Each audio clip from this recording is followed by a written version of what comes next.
Quédate conmigo si tienes tu casa en venta porque estas noticias te interesan.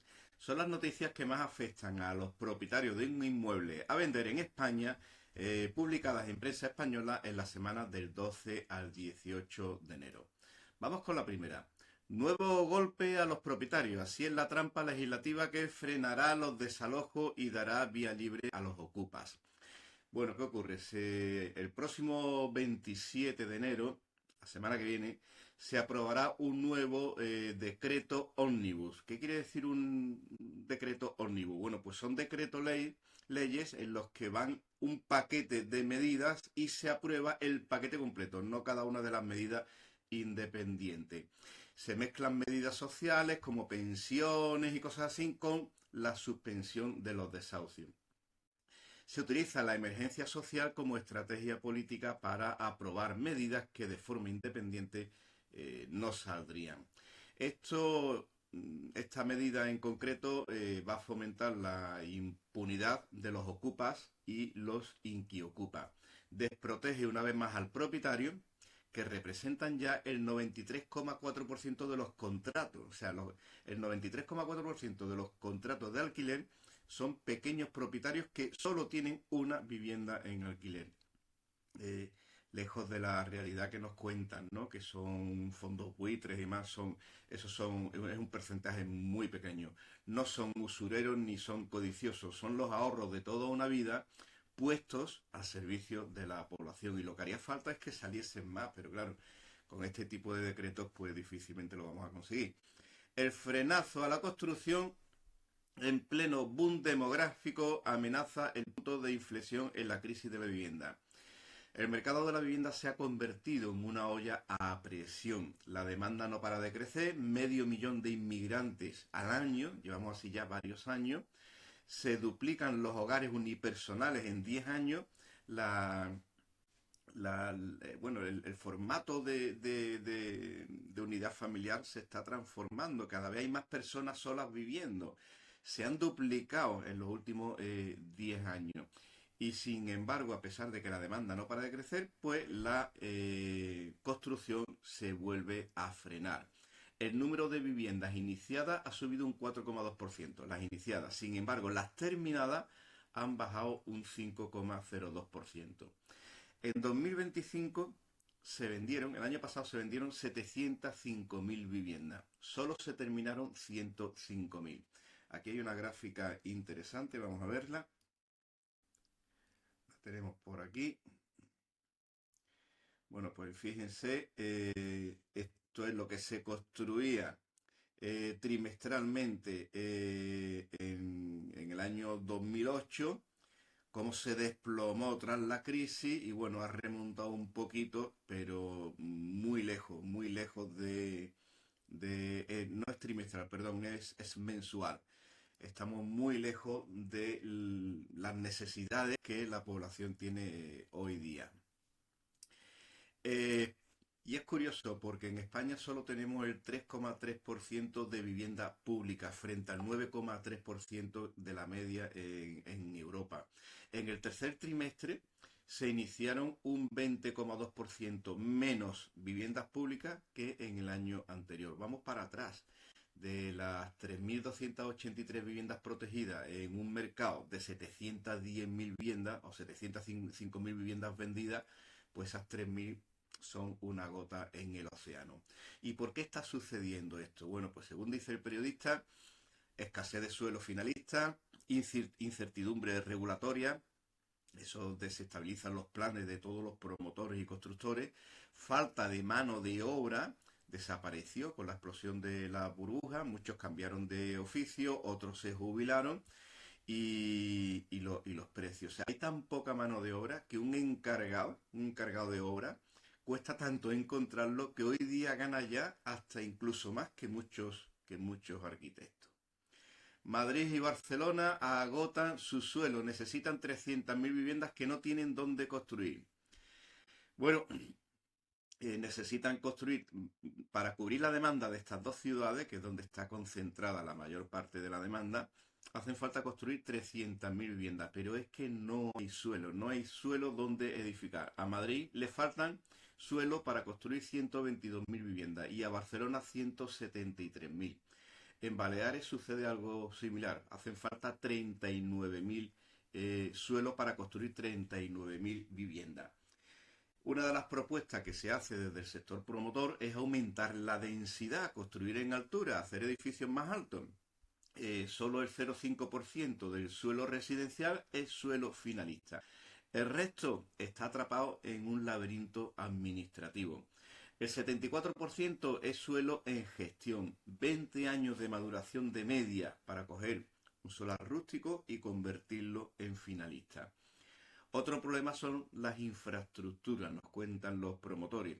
No hay electricidad ni transporte. O sea, hacen falta infraestructuras para poder construir. Y habría que desbloquear el suelo en gestión, el suelo que ya está en gestión, habría que desbloquearlo ya. Dicen que la crisis ni es financiera ni económica, es una crisis física. No se soluciona con incentivos fiscales ni con control de precios. Hacen falta suelo para poder poner ladrillo. Y dicen que el mercado se encamina hacia un colapso social absoluto y preocupante. El precio de la vivienda se dispara en España más del doble que en la Unión Europea. La vivienda se encarece en España un 12,8% interanual, más del doble que la media europea. Bueno, este es el resultado de lo anterior. Es una olla a presión, mucha demanda, no hay vivienda, pues los precios se disparan. En el tercer trimestre del año pasado el precio subió en España un 12,8%, en Europa un 5,5%, o sea, es más del doble. Somos el tercer país donde más subió, solo nos superaron Portugal con un 17,7% y Hungría con un 21,1%. La vivienda, el gran fracaso político que condena a millones de familias y compromete el futuro de España. Nos enfrentamos a la crisis social más grave de las últimas décadas. Los precios desbocados, los salarios no llegan, el alquiler aún peor. Devora la mitad de los ingresos de la familia y les condena a no poder ahorrar para comprar nunca. Parte importante de la población está siendo expulsada del mercado. Quien no tiene una propiedad heredada o ayuda familiar simplemente queda fuera del sistema. Se retrasa la emancipación, disminuye la formación de familias, se destruyen proyectos vitales, se instala una frustración colectiva que está erosionando la cohesión social y la población queda atrapada entre alquileres imposibles o hipotecas inasumibles. La respuesta política, dice el periodista, que es desconcertante. Una vivienda pública insuficiente, como hemos visto en la noticia anterior, es una gota en el océano, 3.000 viviendas en un mercado de 705.000 en nada. Perdón, la inseguridad jurídica retrae la inversión, coste fiscal de hasta el 30% del precio de la vivienda, se va en impuestos, no solo en el momento que la familia compra la vivienda, sino desde que se inicia, ¿no? Desde que se compra el solar ya se están pagando IVA, impuestos, transmisiones patrimoniales, cuando se construye.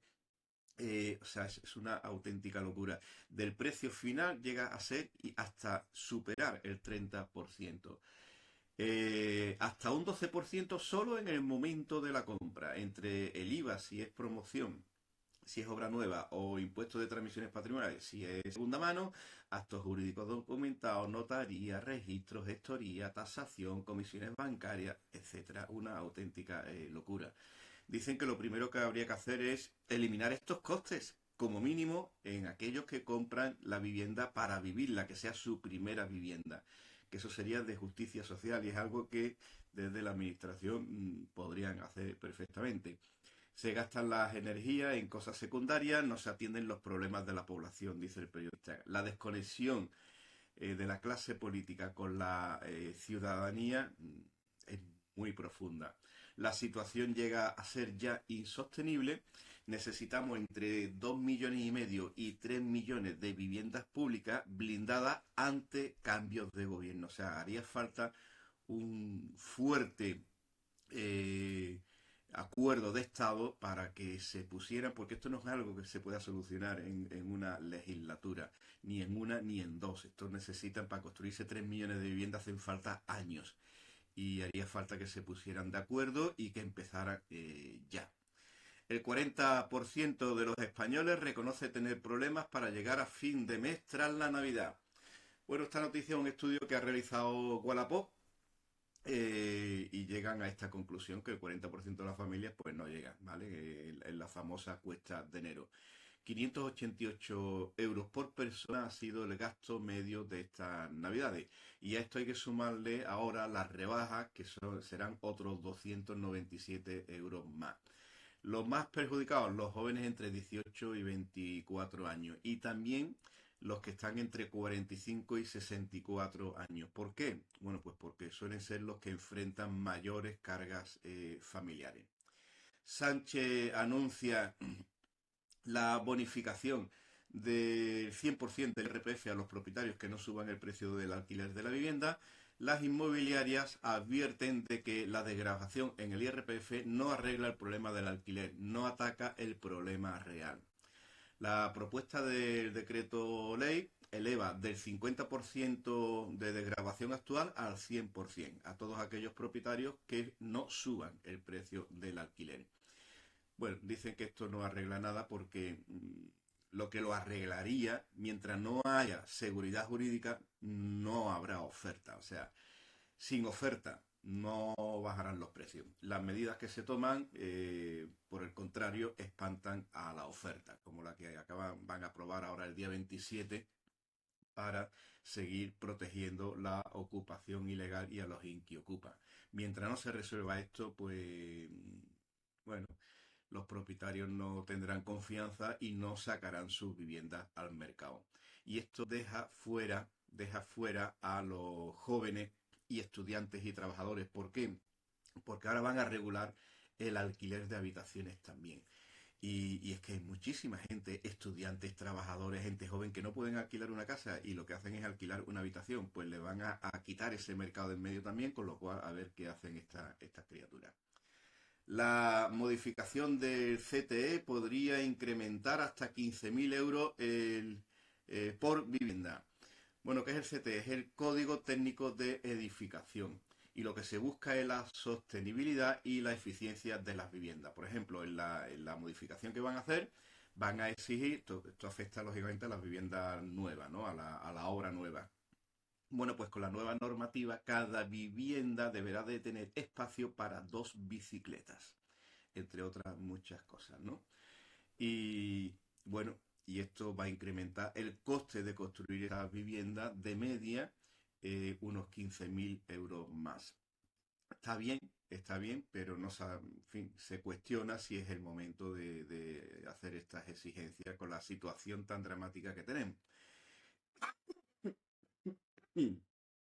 Perdón. Mar Vidal, analista económico: que los bares estén llenos no significa que España goce de buena salud económica. Bueno, la noticia llamó la atención, dice que es un mecanismo psicológico, una especie de anestesia social, la sensación de que no todo está perdido. No me puedo ir de vacaciones, pero sí me puedo tomar una cervecita, ¿no? Entonces, bueno, además impulsa la cultura del escaparate, que potencian tanto las redes sociales, ¿verdad? Pero lo cierto es que el índice de confianza del consumidor se ha desplomado y que la mayoría de los españoles cree que la economía, o al menos su economía, va a empeorar en los próximos meses. Uno, los que pueden, tiran de ahorros y el resto tiran del crédito. Y la mayoría está perdiendo poder adquisitivo. Y por último, los expertos alertan del futuro de la vivienda en España. Los precios suben, pero un cisne negro puede cambiarlo todo. Bueno, esta noticia es una entrevista que Radio Cope le hizo a un servidor el pasado viernes, ¿vale? Y ahí nos preguntaban qué iba a pasar con el precio de la vivienda en 2026 y bueno, pues dimos eh, muchos datos, ¿no? Si la vivienda va a seguir subiendo, si no pasa nada, la vivienda va a seguir subiendo, depende de las fuentes, se dice que entre un 3 y un 6% subirán este año. Va a seguir subiendo, pero de forma más moderada. ¿Y por qué va a seguir subiendo? Bueno, pues porque no hay oferta, no hay oferta. Hay 4 millones de personas más viviendo en España desde la pandemia para acá y las necesidades habitacionales pues se han disparado. Se están creando unos 350.000 hogares al año y estamos construyendo entre 85 y 110.000 viviendas en el mejor año. Eh, Madrid y Barcelona ya se han quedado sin suelo, la parálisis de la ley del suelo, en fin, todo ello ha creado una crisis habitacional que va camino de convertirse en una crisis social. Y seguirán subiendo a menos que suceda algo. O sea, si nada pasa, los ingredientes del mercado indican que va a seguir subiendo. Pero ¿qué es lo que ocurre? En España las burbujas inmobiliarias nunca explotaron por causas internas, siempre sucedió por causas externas. La gran burbuja del año 2007, si ustedes recuerdan, los titulares de periódicos de aquella época eran los mismos de ahora, por causas completamente distintas, estamos de acuerdo, pero los mismos titulares. El precio de la vivienda sube a doble dígito, récord históricos de venta, igual, exactamente igual que ahora. ¿Y qué ocurrió? Estalló una crisis financiera en los Estados Unidos que se extendió al resto del mundo, ¡bah! Y nos pegó de lleno. En 2020 lo mismo, el mercado iba bien, pero se inicia una crisis sanitaria en China que se extiende al resto del mundo, ¡bah! Y nos volvió a pegar de lleno. Las crisis inmobiliarias, las burbujas inmobiliarias siempre han explotado por razones externas, independientemente de si nuestro propio mercado iba bien o no iba bien. ¿Y cuál es la situación? ¿Cuál es la situación ahora mismo, la geopolítica actual? Bueno, pues ahí tenemos lo que acaba de suceder en Venezuela, que Cuba, Nicaragua, Colombia y México van detrás, el tema de Irán, que está a punto de explotar, la intervención de Estados Unidos en estos países legitima a que China invada Taiwán y legitima a que Putin siga en Ucrania. El mundo ahora mismo es como un enorme polvorín con unos cuantos de pirómanos con un cerillo en la mano deseando prenderlo. Nuestro consejo profesional, ¿cuál es? Bueno, sin duda estamos en el mejor momento para vender su vivienda de los últimos 18 años, en plena cresta de la ola. Todo indica que va a seguir subiendo, aunque con menos fuerza de lo que lo ha hecho en estos años atrás. Pero también todo indica que cualquier momento que el polvorín estalle, esto puede cambiar y sería una pena no aprovechar el momento en el que nos encontramos justo ahora. Póngase en manos del profesional que le hizo llegar este resumen de prensa y pídale que le elabore un estudio de mercado para determinar cuál es el mejor escenario posible de precio para vender su vivienda rápidamente. Y véndala ya. Mejor esta semana que la semana que viene. Mejor la semana que viene que el mes que viene, porque esto puede cambiar en cualquier momento. Espero que le haya sido de utilidad e interés este resumen de prensa y nos vemos la semana que viene. Chao.